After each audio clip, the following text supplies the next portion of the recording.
मी आहे doctor Sagar Rajput, ENT specialist doctor, Nashik, महाराष्ट्रावर. आजचा व्हिडिओ टॉपिक आहे साईड इफेक्ट्स काय इन्शुलिन थेरपीचे. तर हा व्हिडिओ का बनवतो आहे, कारण आम्ही बरेच सर्जरी करतो. टिम्पॅनोप्लास्टी, मॅस्टॉइड, स्टेपिस, ऑसिकलप्लास्टी, सायनस सर्जरी, सेप्टोप्लास्टी, बरेच कान घशाची आम्ही सर्जरी करत असतो.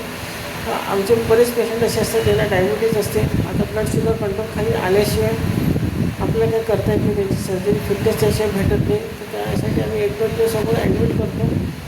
वेगवेगळे ब्लड ग्लुकोज असते, त्यासाठी आम्ही इन्सुलिन सुरू करतो.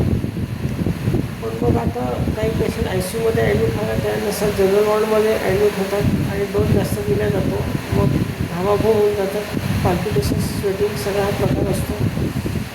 आमचं बरेच पेशंटचं म्हणणं होतं की तुम्ही हा व्हिडिओ बनवायचा होता. What are the side effects of insulin therapy, insulin थेरपीचे साईड इफेक्ट्स काय काय.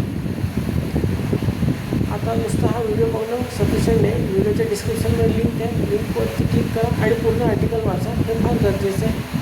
नुसतं व्हिडिओ बघणं सफिशियंट नाही. हे मी नेहमी माझ्या प्रत्येक व्हिडिओमध्ये सांगत असतो. आजकाल ट्रेंड फार आहे व्हिडिओ बघण्याचं. व्हिडिओ बघून काय होणार आहे सांगा. टेक्स्टसारखे डिटेल इन्फॉर्मेशन कुठेच भेटत नाही. मला काही गरज असेल मी टेक्स्टच बघतो. एका लाईनवर आपण डायरेक्ट 4थ्या-8थ्या लाईनवरची स्किप करू शकतो, परत मागे येऊ शकतो. व्हिडिओ बघायचा म्हणजे फक्त 20 मिनिटाचा व्हिडिओ पूर्ण बघू शकतो आणि इतका आपल्याकडे वेळ नसतो. ते काही गोष्टी आहेत त्यासाठी व्हिडिओ गरजेचं आहे, त्या प्रश्न. पण मग काही गोष्टींमध्ये व्हिडिओ आणि डिस्क्रिप्शन टेक्स्ट फार इम्पॉर्टंट आहे. म्हणून व्हिडिओ डिस्क्रिप्शनमध्ये जे व्हिडिओ क्लिक करा आणि पूर्ण आर्टिकल वाचा. नुसतं साईड इफेक्ट्स ऑफ इन्सुलिन थेरपीमध्ये डायबिटीज पेशंट्सची पूर्ण आर्टिकल आहे त्याची लिंक्स आहे. सगळ्यात पहिली गोष्ट, जेवढं पेशंट जास्त मोठा डोस दिला इन्सुलिनचा, जेवढी नॉर्मल लेवल असते ब्लड प्रेशरची अजून खाली जाते. हायपोग्लायसेमियामुळे जातो पेशंट, चक्करून खाली पडू शकतो. Dizziness, fainting, symptoms, difficulty speaking, बोलण्याला त्रास, चक्कर येणे वगैरे. पेशंट घामाघूम होऊन जातो, पेशंट घाबरल्यासारखं होऊन जातो. इन्सुलिन काय करते, ग्लुकोज सेलच्या बाहेर आतमध्ये ट्रान्सफर करते.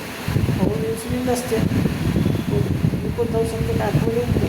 आता ग्लुकोज आतमध्ये चाललं जाते सेलच्या. कशामुळे इन्सुलिन, तो वजन वाढते पेशंटचं.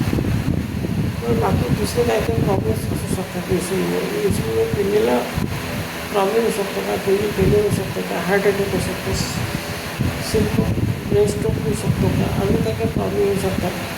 यासाठी व्हिडिओच्या डिस्क्रिप्शनमध्ये लिंक आहे, लिंकवरती अवश्य क्लिक करा आणि डिटेलमध्ये आर्टिकल वाचा. हे फार गरजेचं आहे.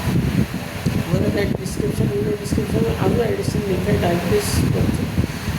4,500 डिटेल शब्दांचा 4,500 शब्दांचा डिटेलमध्ये आर्टिकल आहे. डिटेलमध्ये कुठेच भेटणार नाही नेटवरनं.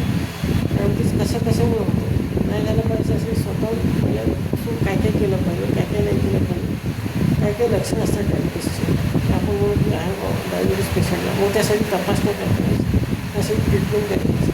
हे सगळं त्याच्यामध्ये रिलेटेड लिंक्स आहे, त्याच्यामुळे डिटेलमध्ये इन्फॉर्मेशन अवश्य वाचा करून. व्हिडिओ डिस्क्रिप्शनमध्ये अवश्य क्लिक करा.